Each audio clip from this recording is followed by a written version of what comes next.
Si Claire Castro! Bobo! Si Claire Castro! Saan ka makikita? Lahat ng project ng Pangulo niyang bangag sinasabi. Pag nagtanong ang reporter, ma'am, saan po nakalagay yung mga ano na yan? Sabi niya, sige, ibibigay ko sa mamayang listahan.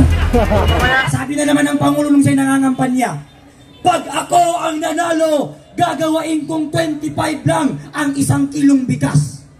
Ngayon na upo ang bangag, ang bigas 60, ang shabu bumaba. Tama! Tama! Ang pangako niya sa atin, pag siya ang nanalo, 20 ang 1 kilong bigas.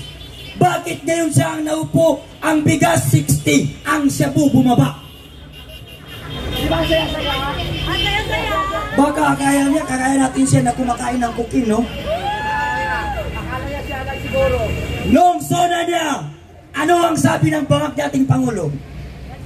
15,500 na po ang ating nasisimulang flood control at mas marami pa tayong gagawin. Saan mo nilagay, Mr. President? Binangga ng barko? Oo, nabaliw ka lang nung sinabi mo yon. Pangalawang sona niya, anong sabi niya? Marami na po tayong napapatubigan at mas marami pa tayong patutubigan. Ano ang tingin mo sa Metro Manila? Irrigation? Ano ang tingin mo sa Pilipino palay? Bangag itong Pangulo natin. Pinatubigan nyo tayo. Anong tingin mo sa Pilipino palay? Anong tingin mo sa Balintawak, Quezon City, Pasig, Bulacan? Irrigation? Napatutubigan mo? Sabi naman niya, mahirap kasing resolbahin ng mga baha. Kasi yung baha, yung bagyo, hindi na sumusunod sa dating schedule eh. Buwang ka pala eh. Siya pala ang nag-schedule ng bagyo. Buwang na Pangulo ito. Talagang buang. Kaya ko sinabi, etong administrasyon na ito, Congressman Abante, Zaldico, Martin Romualdez, BBM, lahat pa ng nasa administrasyon ito, utak hipon.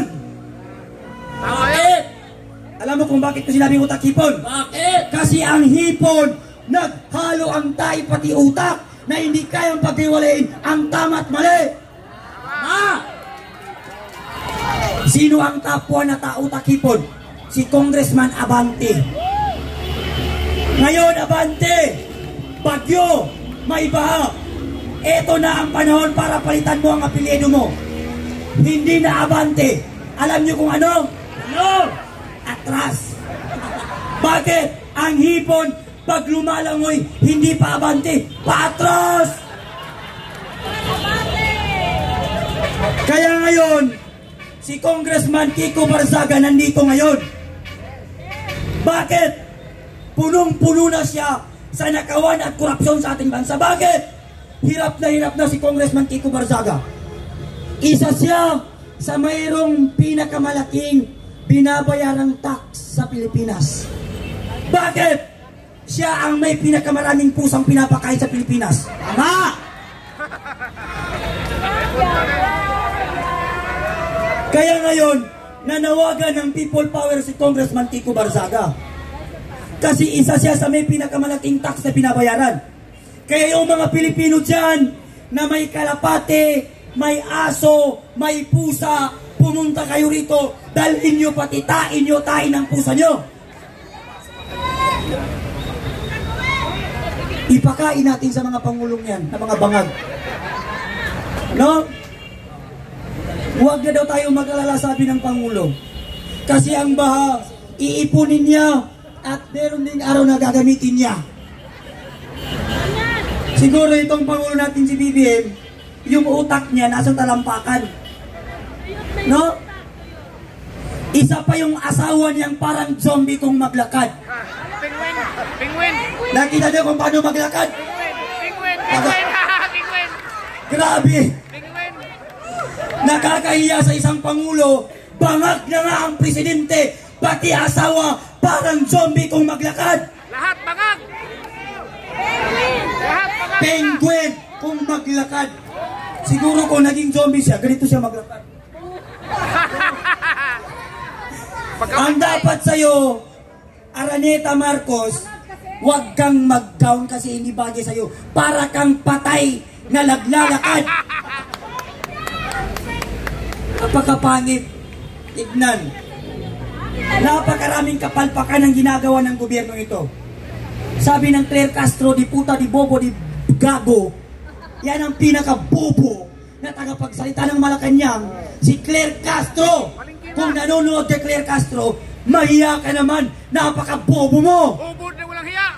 Bobo ka na nga, gaga ka pa. Tama. Tama.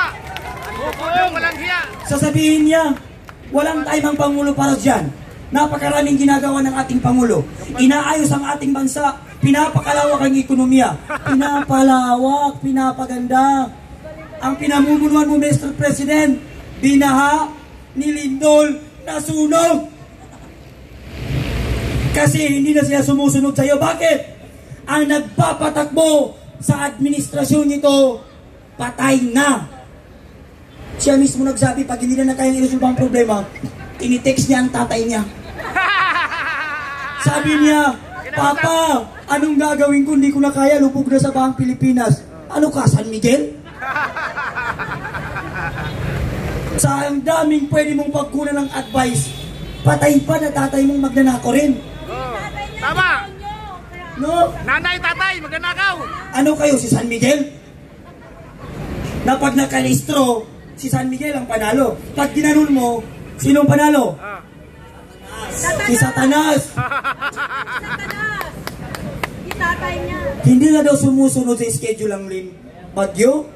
Kumukuha pa siya ng advice sa tatay niya. Puro palpak ang plano niya. Dapat Bongbong Marcos, mahiya ka na. Wala kang hiya. Kasi nakikita mo ang mga Pilipino, ayaw na sa'yo. Tama! Sinusuka ka ng Pilipino. Tama! Tama! Mas nauna pa akong pinadala ng supina kaysa kay Martin Romualdez. Alam niyo ba? Noong September 21, nagsalita lang ako, handa na ba ang lighter? Pagkabukas, andyan ang supina. Bilis ha? Bakit yung nakawan sa gobyerno, bilyon-bilyon? Oh, wala sa pina. Na-mention na masyado si Zaldico, Martin Romualdez, bakit hindi makulong? Kasi tayo, mahirap. Sila, mga butete. Kaya yung mga barya nyo sa bulsa nyo, ingatan nyo. Baka pati yan, nakawin nila. Nakikita niyo yung mga barko? Araw-gabi nandyan sa dagat pero hindi lumulubog. Bakit? Kasi kapitan lang ang meron, walang congressman. Tayo nasa city, binabaha. Kasi ang daming congressman na buhaya. Tama yun.